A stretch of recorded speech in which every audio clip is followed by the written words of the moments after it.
All right, a fantastic way as filmmakers to learn new skills or to level up, polish our existing skills is to recreate the works of others. Not copy, copying is bad. We're at no point going to say this is our own original ideas, but trying to figure out how a filmmaker did what they did with a sequence or a shot or how it was lit, how it was edited will help us learn new skills or level up.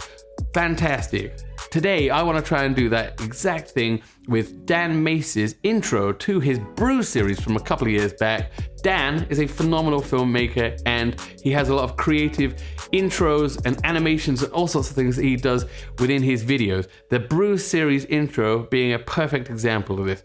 It has a lot of techniques that I have either rarely used or never used. So today, I'm going to try and recreate it and put my own spin on it.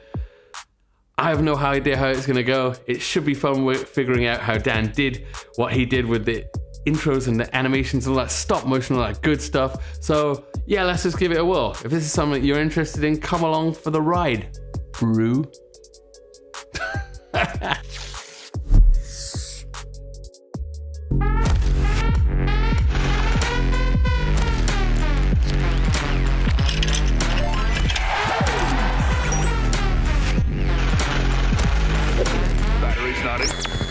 Alright, so in doing a little bit of research for this video, it turns out I'm not the only person to recreate Dan's intro, Audrey Ember being the most fantastic one. And she did it while she was here in China, which is a cool connection. After you watch this video, I'll leave a link down to Audrey's video where she recreated, not even once, twice, recreating Dan's intros. So go check them out as well. Highly recommend. She has done a fantastic job. Anyway, back to the video. Okay, so as far as personalizing this for myself, I think I'm gonna swap out the word Bru for Shongdi, which is like the Chinese equivalent of bro, because I live here in China. Also, I will switch out the mouth glitch for an eye glitch and the stop motion animation type stuff. I'm still gonna have myself turn into a coin. I think that's a legit cool idea and go through a coin slot, but I'm gonna have that coin slot turn into a photo booth and then zoom rapidly in on where the photos come out, and there's photos of me that pop out before going into the glitchy thing of an eye. And then a hyperlapse, I'll probably shoot something around here, around the local area, maybe the tallest building in Wenzhou, shoot a drone hyperlapse. I guess I'm just gonna have to figure it out. We'll see. Right, so for the first part, the paint on letters, I have a temporary overhead rig on my dining room table, and I found these guys, these paint pens, on the internet. They're not as wide as I thought. They looked a lot wider in the app. 10mm, 8mm. But I'm sure they'll do the job just fine, and then I'll use the overhead rig to take a picture every so often, and then take that back into Photoshop to just get a pure black and white image. Let's go. Okay, so our rig is this overhead frame from Newer, holding the camera at the right position, and the FX30 above to be taking the pictures, which I will control remotely with my phone, and a white, large, huge piece of paper being held down by assorted filmmaking gear to be flat, to be written on. Pretty simple setup.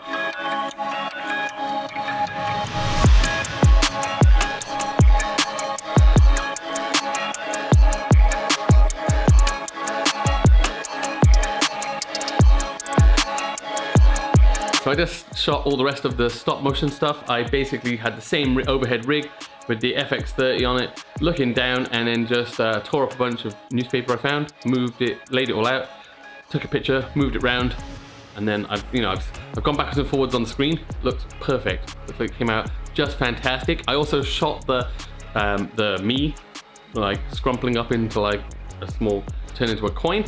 I did that by just printing a picture of myself out from my PC, printed it out, cut around myself, stuck that using just a tiny piece of tape in the middle of where it's going to be like the center of the coin, I guess.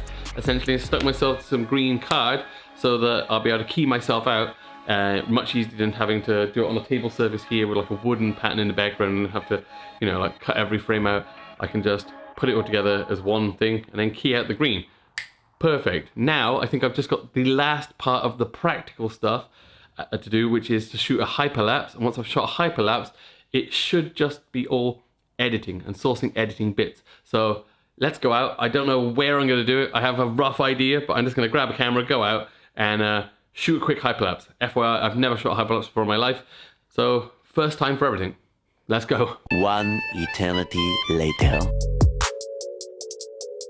Okay, so for the first part, the paint on characters, all I did after the initial shooting was take it into Lightroom. I put it into like pure black and pure white by using a filter, just a black and white filter, and then took that into After Effects. I used darken blend mode, so it removes all of the white, and then for the background I just used a picture or like a paper texture from texturelabs.com, and that was it. All I needed to do then was just animate the scale to make it pulse a bit like that, like Dan's does, where it kind of jumps forwards and backwards by animating the scale, and jobs are good and all done. Easy, pretty simple. Okay, so by far the easiest, the definition page, light gray solid, another Texture Labs texture. It was a concrete texture set to darken mode so that it gave it that nice, not smooth. And I think I changed the opacity down just a little bit so it wasn't so intense.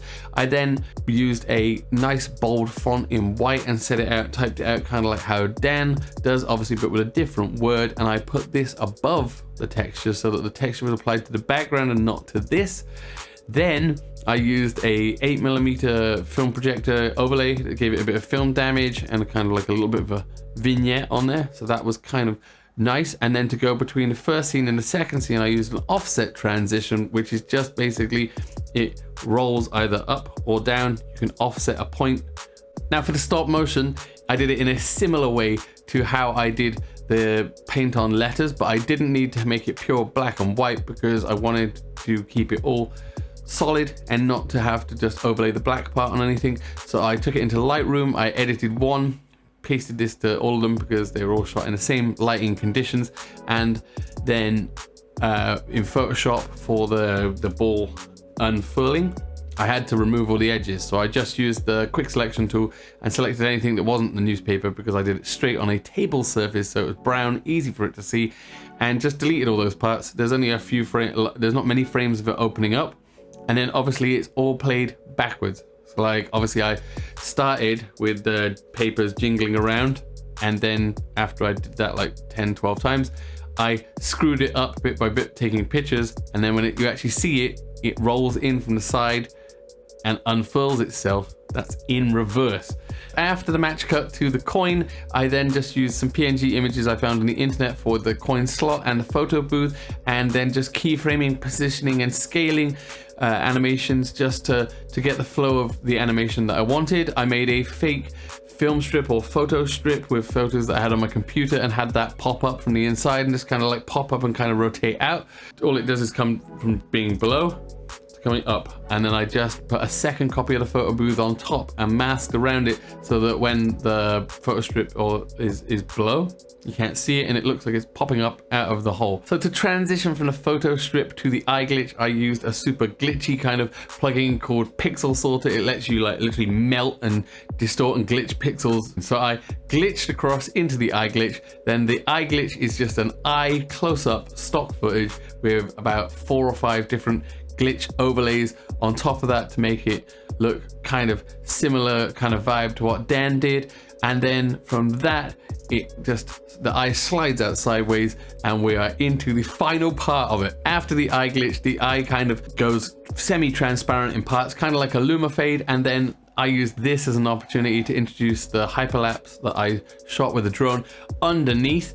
And all this is the hyperlapse is on one layer. The TV PNG is like the VCR old style TV PNG has already been framed up and then parented together with it so that it's super punched in. You can't really see the edges of the TV until it suddenly zooms back out and there's the picture of me upside down. The TV rotates round. There's a cool background which also rotates in and kind of gives it a little spray of color, and then that just all like me, cut out of me and all the things slide out sideways, and then there's the 2 titles at the end with another offset to spin between the 2.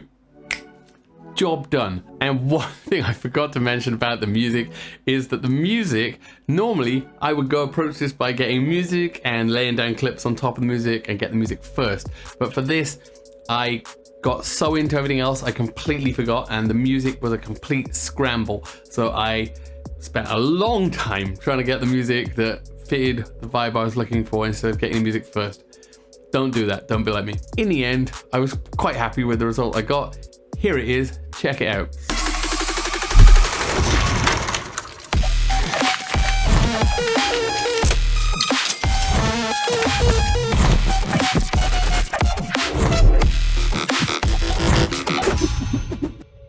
there you go. What did you think? As always, hit me up with a comment down below. Is it something you've tried? Is it something you feel inspired to try now? Or is it just something that is really not your vibe? I had a great time. I feel I've learned a lot. It's been fun to do kind of this mixed media kind of thing. I definitely want to incorporate some more of the mixed media, like stop motion-y type stuff in future stuff. It does take a little while, and you do have to have a lot of prep work, but the end result is absolutely fantastic. So for me, I'm gonna keep trying to push the boundaries and try and incorporate some more of this kind of stuff. This intro, not sure I'll ever will actually use it in a real video, or if this was just more of a, you know, fun experiment. But anyway, hit me up in the comments down below, drop me a like, share, subscribe, all that good stuff. And until next time, guys, peace.